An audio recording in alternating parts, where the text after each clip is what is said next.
परमेश्वर चाहे लें, पूरा मन से परमेश्वर पर भरोसा रखें और अपनी समझ का सहारा ना लें।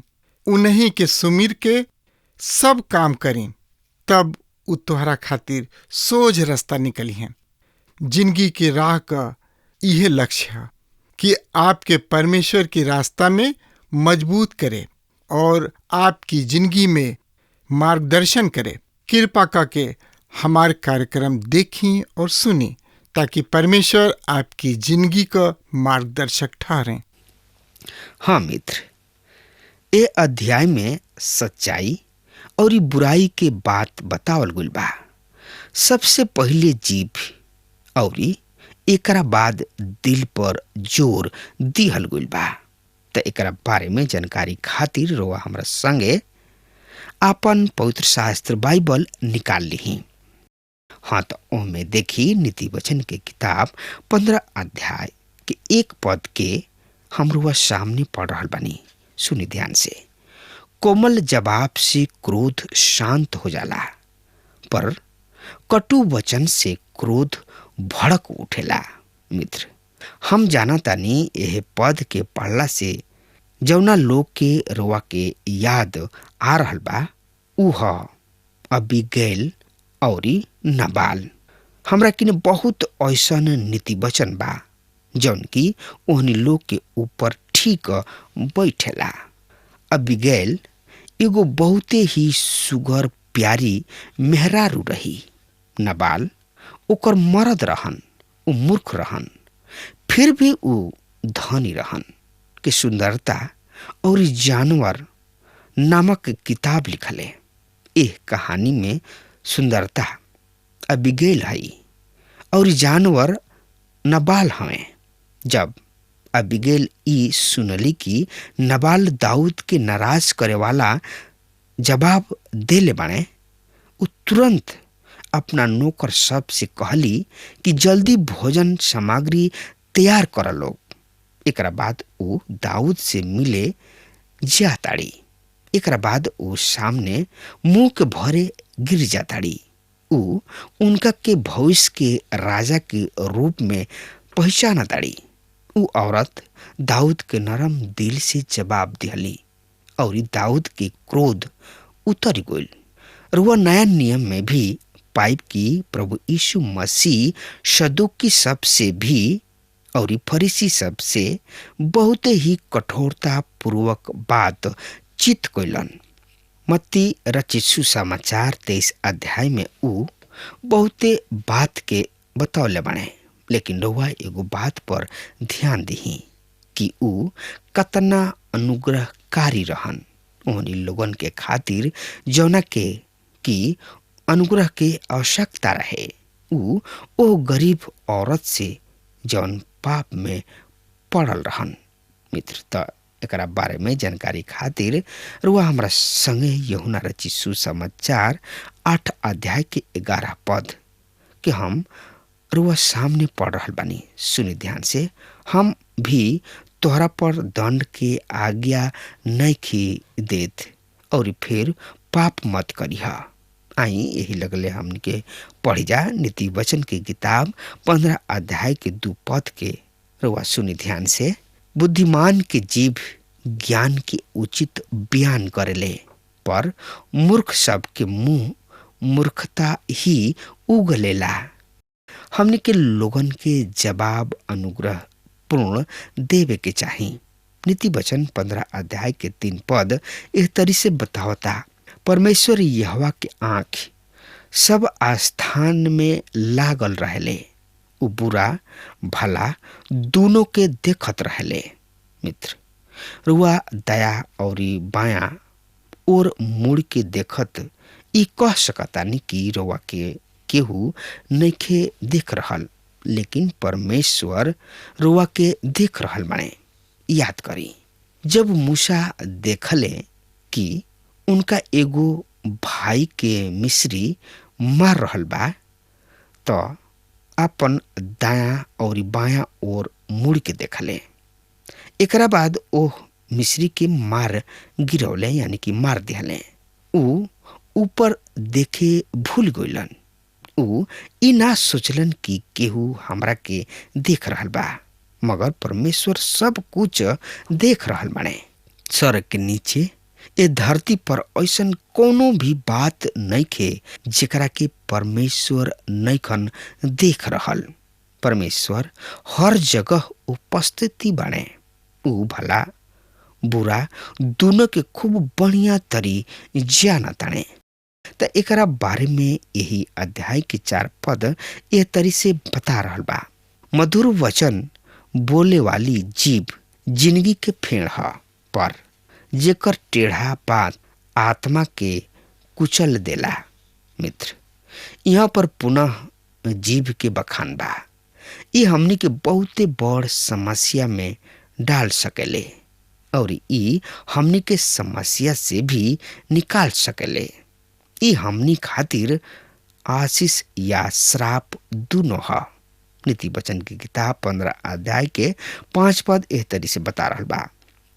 मूर्ख अपना बाबू के ताड़ना के अस्वीकार करला, पर जे पिता के डांट डपट के आदर करेला ऊ चतुर हवे। मित्र, निर्देश सुनला के विषय में नीति वचन में बहुते हाली बतावल गइल बा। इहो कहल गइल बा कि मूर्ख के रउआ कुछ भी नइखी कह सकत। ई सच बा, रउआ ओकरा के बता सकतानी, मगर यदि ऊ सुने ही नइखे सकत त का लाभ। मित्र, त एकरा बारे में यही अध्याय के 6 पद एह तरी से बतावता। धर्मी के घर में बहुते धन रहेला, पर दुष्ट के कमाई संकट के कारण ह। यहाँ पर धन के विषय में विरोधाभास बा। धर्मी के घर में धन के द्वारा खुशी, शांति, प्यार, सहानुभूति, आराम मिलेला। इस सबसे बड़ धन है। लेकिन दुष्ट के घर में एकरा ठीक उल्टा होला। तो एकरा बारे में ज्यादा से ज्यादा जानकारी खातिर रुआ हमरा संगे आपन पवित्र शास्त्र बाइबल से देखी। नीति वचन के किताब 15 अध्याय के 7 और 8 पद के हम रुआ सामने पढ़ल बानी। बुद्धिमान के होंठ ज्ञान फैलावेला, पर मूर्ख सब के मन ऐसन ना करेला। दुष्ट के बलिदान से यहोवा परमेश्वर घृणा करलन, बरखारा लोगन के प्रार्थना से ऊ प्रसन्न होले। मित्र, इ त आधारभूत सिद्धांत ह। दुष्ट लोग कभी भी बढ़िया बात ना सोचलन, केहू के भला ना चाहेलन। यही अध्याय के 24 पद में लिखल बा, हम पढ़ रहतनी। बुरा योजना यहोवा परमेश्वर के घृणित लागेला, पर मधुर वचन उनका खातिर पवित्र होला। मित्र, बुरा कल्पना यहोवा परमेश्वर के घिनौना लागेला, पर शुद्ध मन के वचन मन भावना ह। घिनौना होखला के कारण यह कि ऊ गलत आदमी ह। ऊ बहरी भीतरी दोनों ओर से गलत बा, यानी कि गलत ह। ऊ पूरा तरी से गलत बा। समस्या ई बा कि ऊ दिन नइखे होके चाहत, अपना खराब दशा के पहचाने नइखे चाहत। ऊ प्रभु के उद्धारकर्ता के रूप में स्वीकार नइखे करे चाहत। दुष्ट सब के बलिदान यहोवा परमेश्वर की नजर में घिनौना पाप ह। एगो आदमी धार्मिक हो सकता, ऊ चर्च जा सकता और चर्च के हर एगो काम में भाग ले सकता, लेकिन प्रभु के नजर में ओकर कुछ कीमत नहीं खे, कोनो अस्तित्व नहीं खे। हमने की समझ पावत की लोग ऐसन काहे सोचलन कि यदि हम धार्मिक काम करतानी तो प्रभु के नजर में ठीक बानी। परमेश्वर कबहुओ हमनी के चेहरा और धर्म के काम के देख के प्रसन्न ना होले। मित्र, तो एकरा बारे में जानकारी खातिर वह हमरा संगे आपन पवित्र शास्त्र बाइबल निकाल ली। नीति वचन के किताब 15 अध्याय के 9 पद ये तरी से बता रहल बा। सुनी ध्यान से। दुष्ट सब के चाल चलन से यहोवा परमेश्वर घृणा करेलन, पर जे धार्मिकता के पीछा करेला ओकरा से ऊ प्रेम करेलन। मित्र, प्रभु के कारण हमनी के धर्मी ठहरावल गइल बानी जा। पहला कुरिन्थियों 1 अध्याय के 30 पद में एह तरी से लिखल बा, पर उनके ओर से तू मसीह में बाड़ा, जौन की परमेश्वर की ओर से हमरा खातिर ज्ञान ठहरल, अर्थात धर्म और पवित्रता और छुटकारा। आई यही लगले हमनी के पढ़ी जा नीति वचन 15 अध्याय के 10 से 11 पद। जौन पथ भ्रष्ट हो जाले उ कड़ा तर ना पावेला, जे डांट से घृणा करला उ जरूर मुजाई। जबकि अधलोक और विनाश लोक यहोवा परमेश्वर के सामने खोलल बाणे, तो मनुष्य हृदय और भी अधिक खुलल काहे ना हुई हैं। मित्र, एगो आदमी बुरा कहलाए से घृणा करेला। बहुत ऐसा लोग बाणे जौन की सलाह के स्वीकार ना करेलन। तो एकरा बारे में और ज्यादा से ज्यादा जानकारी खातिर वह हमरा संगे पढ़े खातिर पवित्र शास्त्र बाइबल से देखी। इब्रानी के पत्री 4 अध्याय के 13 पद में एह तरी से लिखल बा, जेकरा के हमरा लेखा देवे के बा, उनका नजर में कोनो भी प्राणी छिपल नहीं खे। उनका आँखी के सामने सब कुछ खुलल बा। मित्र, केवल परमेश्वर ही अनदेखा संसार के अपना बच्चा सब के खातिर सच कर सकताने, जौन की उनका जिंदगी के सच्चा दृष्टिकोण होई। इस सब केवल परमेश्वर कर सकताने। मित्र, त एकरा बारे में और ज्यादा से ज्यादा जानकारी खातिर वह हमरा संगे आपन पवित्र शास्त्र और बाइबल से देख ली। यूहन्ना रचित समाचार 16 अध्याय के 15 पद के हम रोज सामने पढ़ रहल बानी। जवन कुछ पिता के बा या जवन कुछ पिता के ह उ सब हमार ह।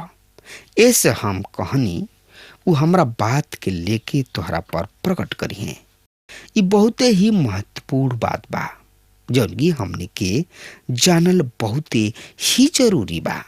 नीति वचन की किताब 15 अध्याय के 15 से 17 पद एह तरी से बता रहल बा, दुखी लोग के सब दिन बुरा होला, पर प्रफुल्लित हृदय सदैव उत्सव मनावेला।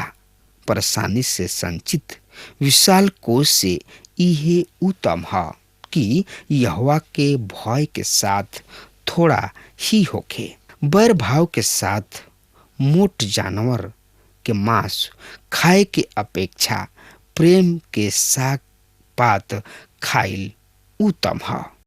एक सबसे बढ़िया उदाहरण दानियल के जिंदगी है।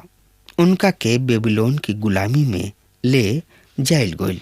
उनका के विशेष रूप से विशेष खाना खाए के इंतजाम कइल गइल रहे, मगर उ खाना के खाए से इनकार कर देले। उ साग पात ही खाइल उचित समझ ले, यानी कि ठीक समझ ले, और परमेश्वर उनकर आदर कइलन और दानियल वहाँ के प्रधान बनले। परमेश्वर अपना सेवक के आदर कइलन। नीति वचन 15 अध्याय के 18 पद एह तरी से बता रहल बा, क्रोधी मनुष्य झगड़ा भड़कावेला, पर जे क्रोध में धीमा बा उ झगड़ा के शांत करला। प्रिय मित्र, ई पद हमार मन पहला पद की ओर ले जाता, जहाँ पर लिखल बा यही अध्याय के 20 पद में, बुद्धिमान बेटा अपना पिता के प्रसन्न करेला, पर मूर्ख अपना महतारी के तुच्छ जाने ले। मित्र, जब बच्चा आगे बढ़लन तब पिता अपना बच्चा के बारे में लोगन के बतावेलन।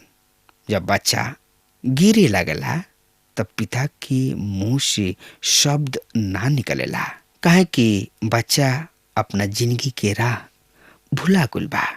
यही अध्याय के 21 से 33 पद एह तरी से बता रहल बा, ना समझ मनुष्य के खातिर मूर्खता आनंद के बात है, पर समझदार सीधा चाल चलेला।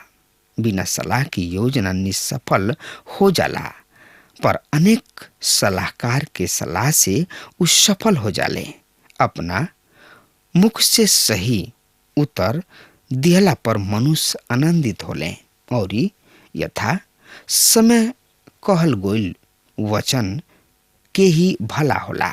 बुद्धिमान के खातिर जिंदगी के राह ऊपर के ओर जाला, अपना से कि उ नीचे अधलोक में जाए से बच जाए। यह परमेश्वर घमंडी सब के घर ढाही देले, पर उ विधवा के सिवान के स्थिर करी हैं। बुरा योजना यहोवा के घिनौना लागेला, पर मधुर वचन उनका खातिर पवित्र होला। जे अवैध रीति से लाभ कमाला उ अपना घर पर कष्ट ले आवेला, पर जे घूस से घृणा करेला उ जीवित रही हैं। धर्मी मनुष्य अपना मन में विचार करेले कि का जवाब दही, पर दुष्ट के मुंह बुरा बात उगलेला। यहोवा दुष्ट सब से दूर बाणे, पर उ धर्मी सब की प्रार्थना के सुनलन।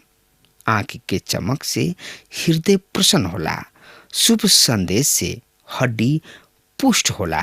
जेकर कान जिंदगी दायिक ताड़ना के सुनेला उ बुद्धिमान के बीच निवास करी। जे शिक्षा के उपेक्षा करेला उ अपना आप के तुच्छ जानेला, पर जे घोड़की के सुनेला उ समझ प्राप्त करेला। यहोवा परमेश्वर के भय ही बुद्धि पावे खातिर शिक्षा है, तथा आदर प्राप्त कइला से पूर्व नम्रता आवेले।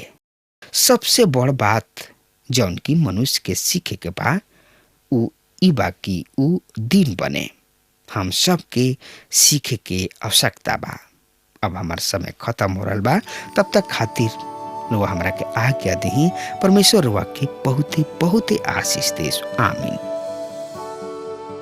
हमके विश्वास बा कि ई कार्यक्रम आप सब खातिर फायदेमंद सिद्ध भइल हुई। हम चाहतनी कि आप सब अपन अपन आशीष हमरों से बांटी। अगर आप सबके लगे बाइबल से चाहे आपकी निजी जिंदगी से क्यों सवाल होके, चाहे क्यों समस्या खातिर प्रार्थना करावे चाहतनी, तो हमारी फोन नंबर पर जरूर संपर्क करें। परमेश्वर आप सबके बहुत आशीष प्रदान करें और आज का दिन आप खातिर सुखद बनावे।